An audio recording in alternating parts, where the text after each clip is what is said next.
Hi there and welcome to this video on Android head units, specifically Chinese Android head units that get too hot. This is my head unit in my Peugeot 307. It's a great piece of kit, especially for the money. It does all sorts of things. We'll talk a little bit about that later, but the main problem is the cooling. The cooling standard isn't adequate. And when the unit gets hot after quite a bit of time, it starts to cause functionality issues. Before we come on to the cooling problem, I thought it might be just interesting to look at the bits that I've done so far with this project. First thing is you can see the line coming in from the original quad lock connector in the Peugeot going to the head unit via this control box or adapter. And the purpose of that is to give extra functionality for things like the steering wheel controls and reverse parking sensors and things like that.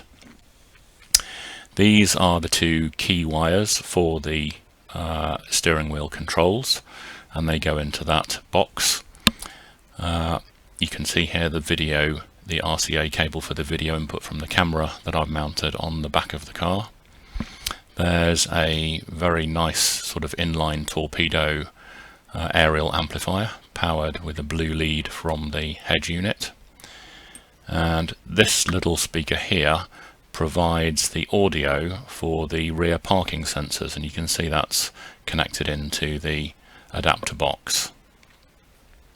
One final addition that I've made myself is a relay that provides the power to the rear camera when you engage reverse gear.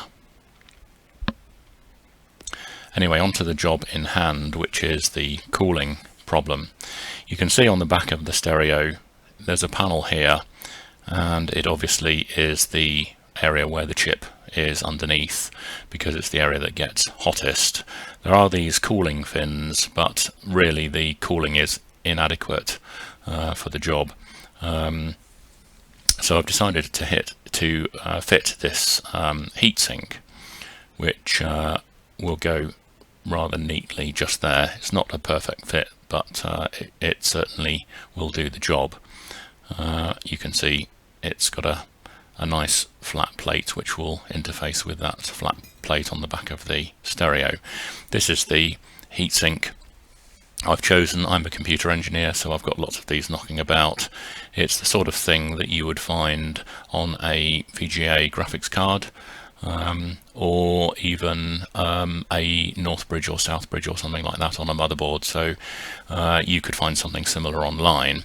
What I've actually done as a test is to put some thermal compound on it and tape it in place, and tested it for a week, and it's worked absolutely perfectly and solved the problem.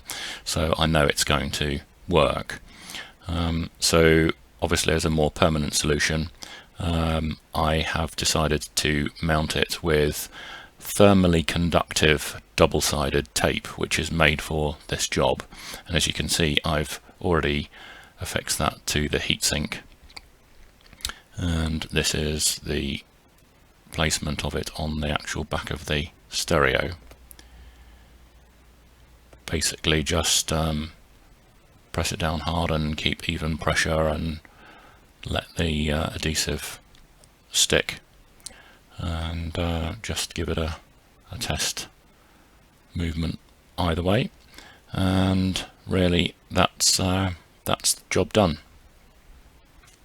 So I hope that helps some of you out there.